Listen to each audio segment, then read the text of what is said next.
we could fly. Welcome to this new season of the Have a Cup of Johanny podcast. So I want to title this new season that I'm embarking on with I'm growing. So this is going to be the season of growth. And that's what I'm going to share with you throughout the season. So I thank you for coming over here and sitting with me. And I hope you enjoy. Hola, vasitos. Welcome back to another episode of Have a Cup of Johanny podcast. I am Joa for short, here with my cafecito already drunk and ready to dive into this real talk that I like having with you. This month's theme, in case you're just joining us, is navigating personal growth amid external challenges. It's all about dealing with those tricky dynamics that come with growing as a person while managing the responses of those around you. Today, we're exploring a topic I've had to master out of necessity, which is keeping personal and professional life separate. Because let's be real, it's not always easy.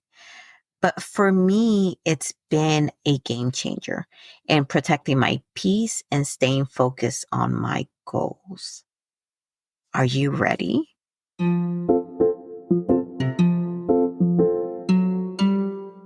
Of course you are. I know you are.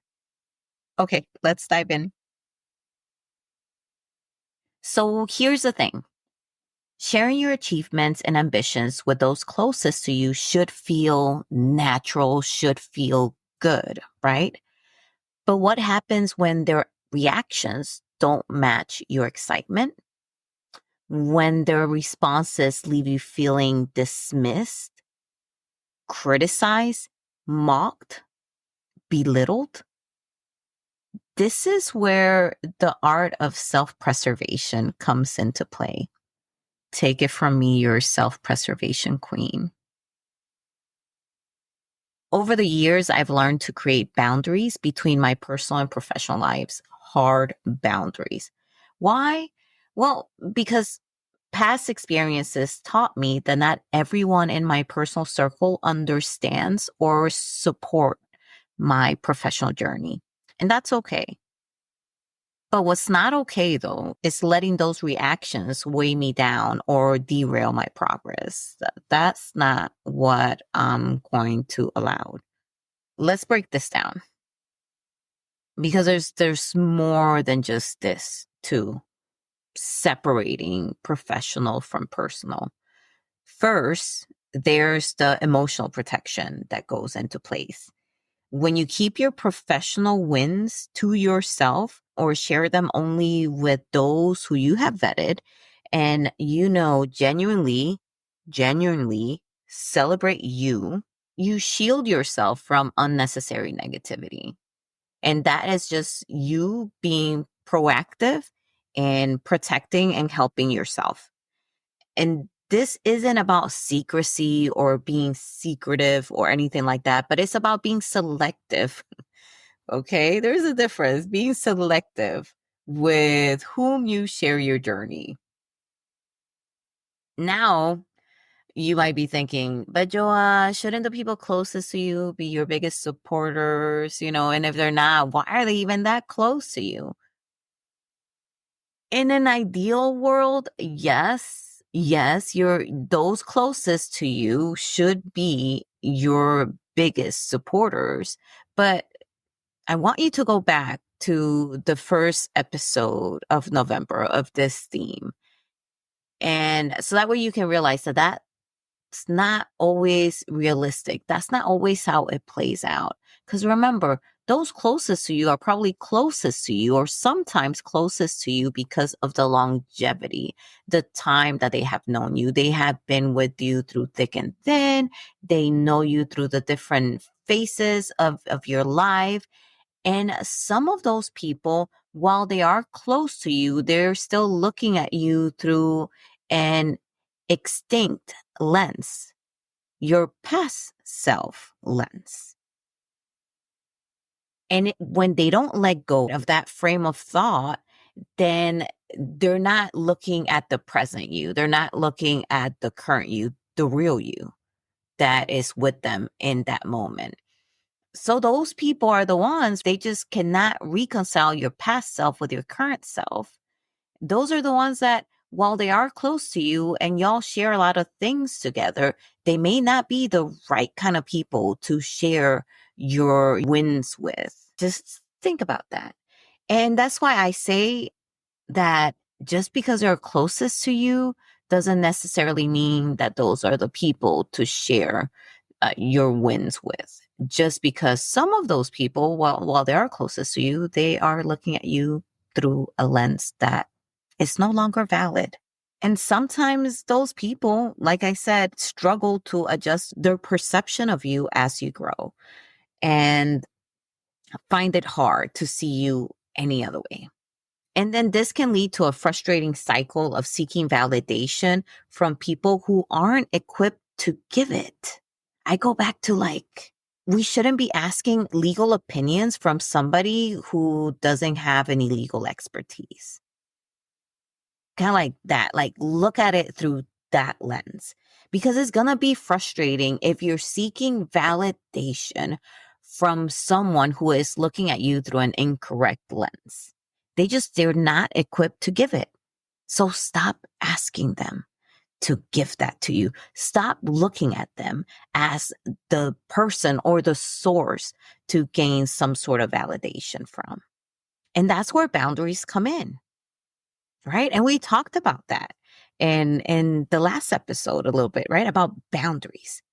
And they're very important because now boundaries are going to help us to be selective, sharing our personal wins, our personal and professional milestone. And we're going to ensure that our energy is spent in places and spaces where it's valued and uplifted. So I'm going to say it again.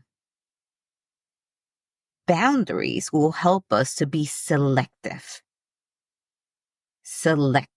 in sharing our professional and personal milestones, because it will ensure that our energy is spent in spaces and places where it is valued and uplifted. And for me, this has meant keeping my personal social media spaces focused on family and day-to-day life.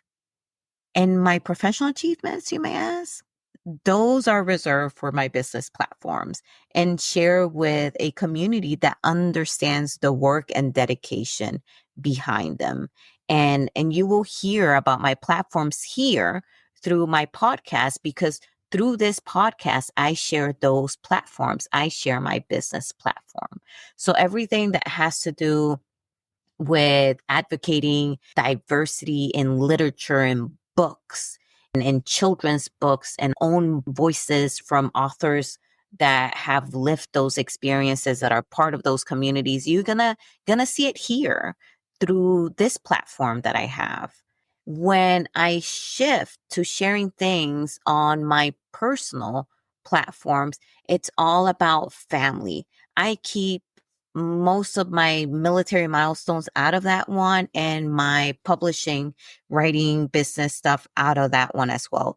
I am very, very selective, very, very selective of what I put in my personal family platform, just because I know that the people there are family members, are friends from high school, and friends that know me throughout the years. But I know, in fact, that there are people there that still view me through the lens of that skinny, lost little Dominican girl. We'll be right back. Whispers in the shadows. A chill in the air that grips your soul. The past isn't dead, it's alive. It's waiting. It's the devil that haunts me.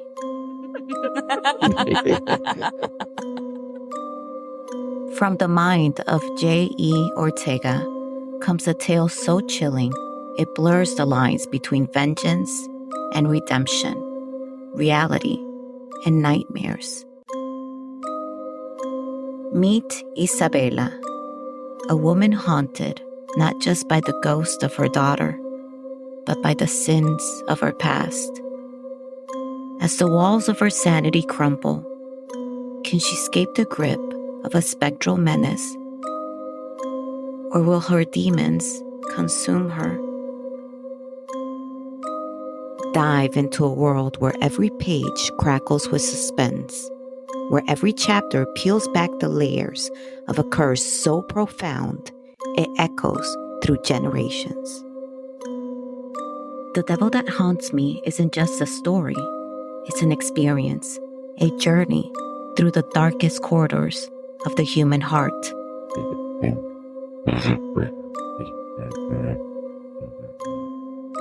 Are you brave enough to face the devil? Are you ready to uncover the truth that haunts us all?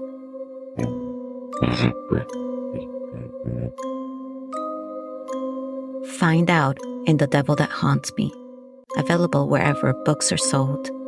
Pre-order your copy today and confront the devil within. El diablo te espera.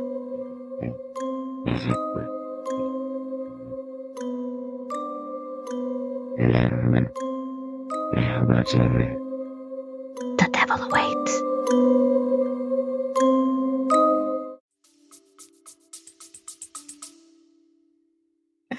That recited back then in my past. And they are unable to reconcile with this woman that is in front of them currently trying to do and achieving all these things. So that's why when I say I'm selective, like I'm very selective, like stringently so selective when it comes to that.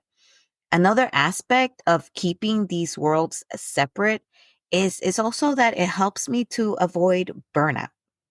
When you blur the lines between personal and professional, it's easy to feel as if you're always on. I hate feeling that way. And I have gone through certain phases in my life where I have achieved burnout because of that, because I melded the two together and it felt as if that switch stayed on the entire time. And I was exhausted. I was mentally exhausted. And that was one of the reasons actually why I separated my social media, because I know I was going back and forth at the beginning, and even some writing colleagues, writing peeps in the community were saying some disagree, some agreed, some were saying, oh, that's just too hard, that's just too much. And at first I thought like I was trapped in that mentality as well, that perhaps having two social media accounts on Facebook and Instagram would be too much for me to manage. But then I started thinking about my mental health and the burnout that I was currently simmering on. And I figure that yes, it may be too hard, because I went through a whole telling followers to go to another page and like taking them off of the family page and taking families off of the business page when they found its way there, and then just shifting them to the family page. And I think I put like several messages on both saying, look, this page is for this and that page is for that. And I'm gonna, in 7 days, right? Like I'm gonna give you 7 days. And in 7 days, I'm gonna reconcile my followers just to make sure that they're aligned with these two social media platforms that I will be having, that I will be establishing in 7 days time frame. And yes, it was hard at the beginning. And even now, sometimes I find that some people from my family circle will go into the business page, and I scrutinize that movement and I scrutinize that individual. And usually what goes in my head is like, okay, how is this person? How has this person been in my life? How do they understand me currently? And I ask all these questions, and it's kind of like this equation that goes through my head just to see if that individual is the right person to have on my business page. Because once again, if they're not aligned with who my ideal reader is, who my ideal follower is, then I don't want them there, because it's just, I'm not going to gain any traction. You see what I'm saying? It's just, the traction is not going to be there, because they're just holding up a space, sucking up energy that is not meant for them.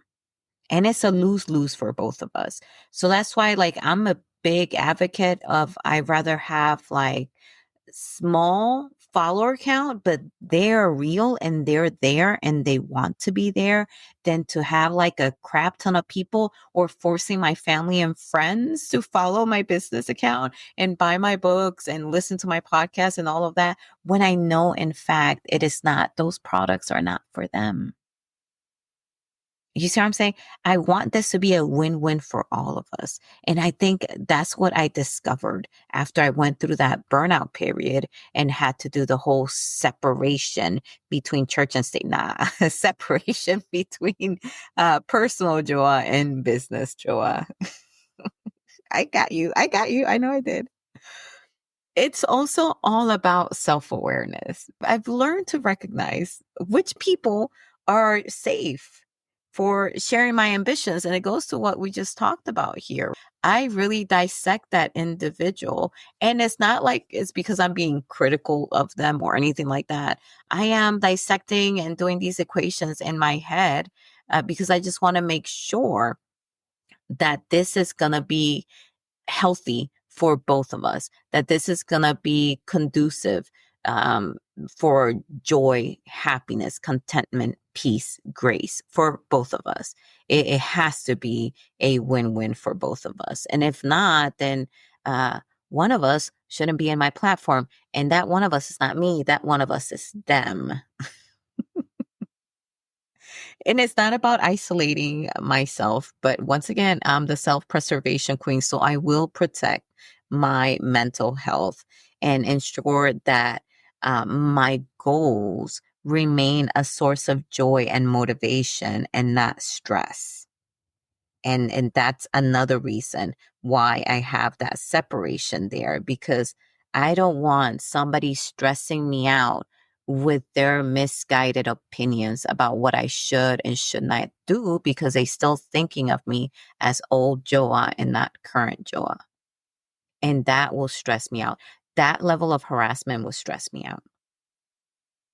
And let's not forget that a big important thing, and that is having a support network around you, whether it's a mentor or a group of like-minded professionals, or even just one or two trusted friends.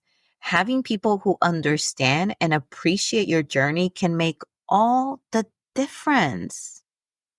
Having those individuals around you can be the one thing that propels you from subtask to culminating goal, to achieving this dream that you have had for a long time. I am telling you, it's all about the network of people, those people that you have around you.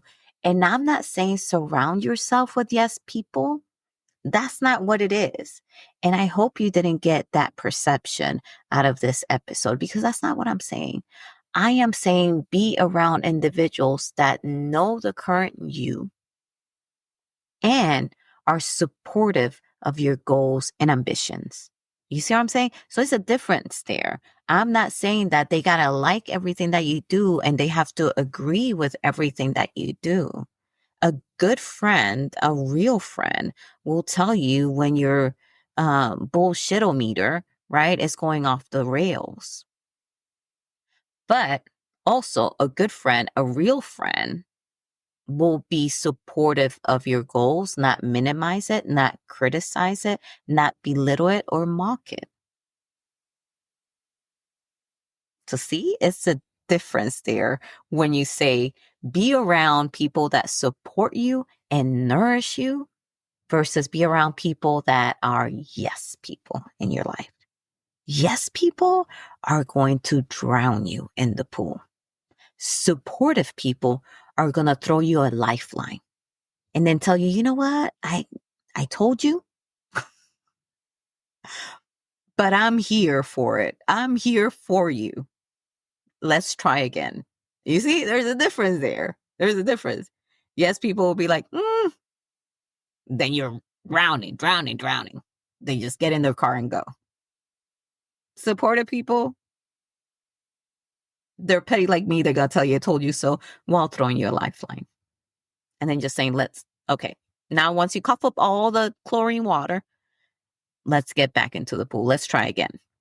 Differently this time, but let's try again. See? See that difference? I hope so. I hope so, Vasitos.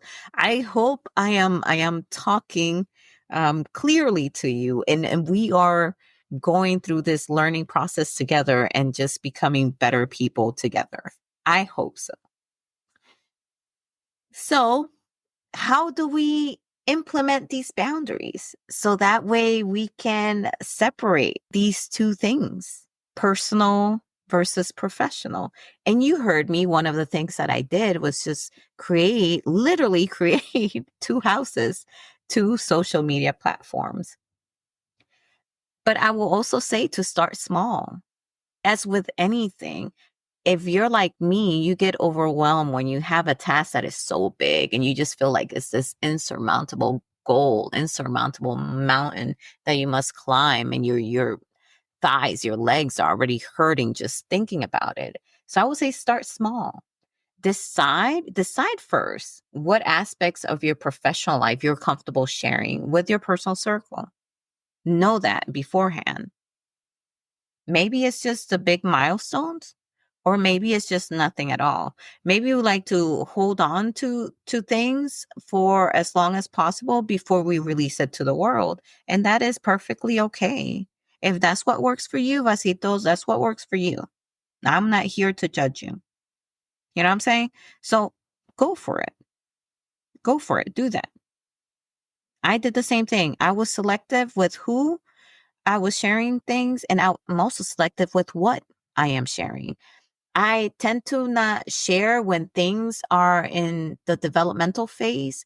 I like to share once things have come to fruition, or when they're close and I am certain that it will come through fruition. You see, now I have a group of individuals. And when I say group of individuals, I mean my husband, my cat, and my dog, that I share things in the beginning phases. And I do that because I know for a fact that my husband is not going to put it down. He's not going to put it down. He's not going to be like, you suck. What are you thinking? He's not going to like punch that hope away. Now, I know other people in my close circle may do that. There's a good chance that they may do it because they think that they're trying to protect me from failure by doing that. My husband has learned that I need to fly. And he knows this is going to sound cheesy, but he knows that he's like that wind that propels me to fly even higher. And that's what he does. And it can be like a crappy idea, a crappy developmental idea. Like when I'm thinking about a book idea, right away I tell him. And he was like, oh, that reminds me of this, or that reminds me of that, and I'm like, oh, yes, I'm right in the money. Some other people have done it, and and it's been good. I can put my own twist on it, and it's kind of like that. Like he hypes me up. And sometimes just by talking it out loud to him, sometimes I find faults within that idea.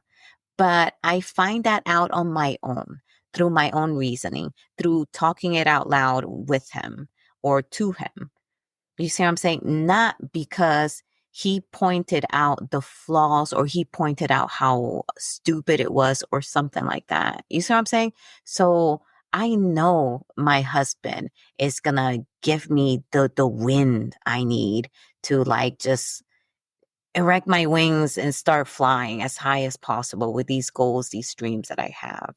And I know that other people, while they love me, they are not apt. They don't have that aptitude to do that. They don't have that interpersonal knowledge. They don't have that deep knowledge of me to give that to me. You see, but it doesn't mean that they're horrible people or that they love me any less. It just, they don't have that.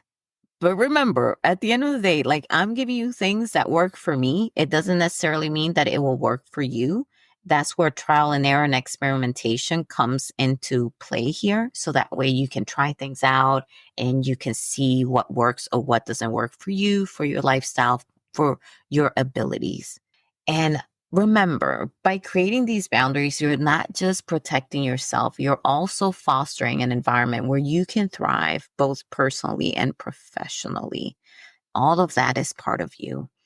And as we wrap today's episode, I want to leave you with this thought. Boundaries are a form of self-care.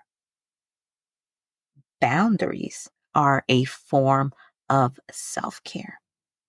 They're not about keeping people out. They're about letting the right people in. Protect your peace, focus on your growth, and share your journey with those who will genuinely celebrate it. Next week, we'll be digging into our final topic for this month. I'm so excited.